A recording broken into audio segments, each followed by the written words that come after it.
Aujourd'hui, j'avais envie de raconter une histoire. Celle d'une écoute. C'est l'histoire des rencontres qui ont vraiment façonné un projet, bien loin des écrans et des lignes de code, mais au cœur même de la pratique du soin. En fait, tout a commencé, non pas dans un bureau, mais dans les cabinets. Vous savez, dans le silence des salles d'attente et dans ces discussions un peu confidentielles, juste après les séances. Ce n'était pas du tout un plan d'affaires, non, c'était une immersion, une vraie immersion dans le quotidien de ceux qui soignent.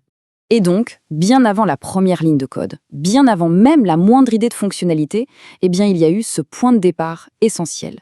L'écoute. Une écoute profonde, menée dans ces espaces si particuliers où la parole est précieuse et où la fatigue souvent se lit juste entre les lignes. Le vrai point de départ, ce sont ces échanges, avec des acupuncteurs, des ostéopathes, des psychologues, bref, des professionnels de tous les horizons. Et c'est là, au cœur même de cette diversité, qu'une première vérité a tout doucement commencé à émerger. Parce que, au-delà des techniques, au-delà des approches de chacun, il y avait une réalité commune qui se dessinait, une sorte de charge mentale, un poids que beaucoup portaient, mais sans jamais vraiment mettre de mots dessus. Et il y avait cette peur qui revenait tout le temps, quasiment mot pour mot dans les conversations. La crainte de laisser échapper un détail crucial, vous voyez, cette pression constante de devoir tout retenir pour que le soin soit continu. Et cette phrase, elle dit tellement de choses sur un conflit intérieur hyper profond. D'un côté, on a ce désir d'offrir une présence totale. Et de l'autre, eh bien, la réalité d'un esprit qui sature, qui se bat pour rester clair et disponible. Et puis, bien sûr, il y a la réalité toute simple, très concrète. Cet épuisement qui vient de tout ce qui n'est pas le soin lui-même, mais qui est pourtant indispensable. L'administratif, quoi. Celui qui vient grignoter le temps, l'énergie, et qui finit par éloigner de l'essentiel. Alors, toutes ces paroles, une fois mises bout à bout, ça a révélé quelque chose de vraiment puissant. Une sorte de fil rouge, une trame commune qui liait toutes ces expériences, peu importe la diversité des pratiques. Et le point crucial, c'est vraiment cette prise de conscience. Le problème, en fait, il n'était pas individuel. Il était collectif. La fatigue, la charge mentale, cette peur d'oublier, tout ça, c'est une vérité partagée par toute la profession. Et ça pose une question fondamentale, non? Donner autant, tenir cet espace pour la vie des autres, ça a un coût. Forcément, une fatigue intérieure, celle de devoir tout contenir, tout le temps. Et la question, c'est qui soutient ceux qui soutiennent les autres?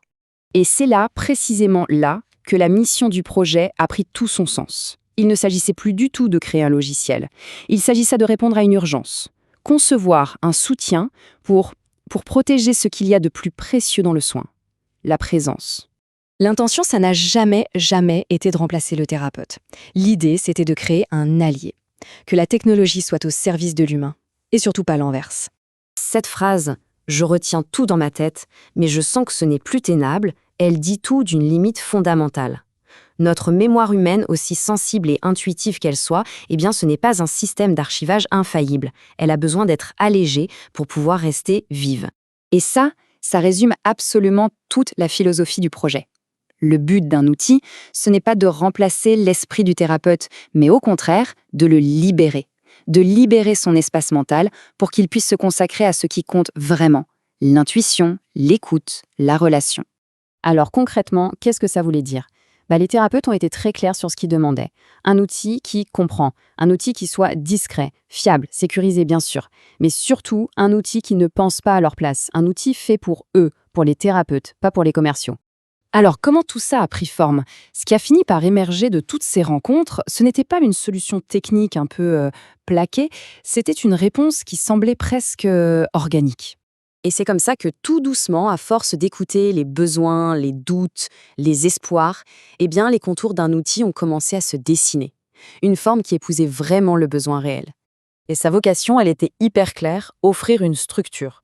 Une sorte d'armature, discrète mais solide, sur laquelle le thérapeute peut s'appuyer pour que sa présence, elle, reste pleine et entière.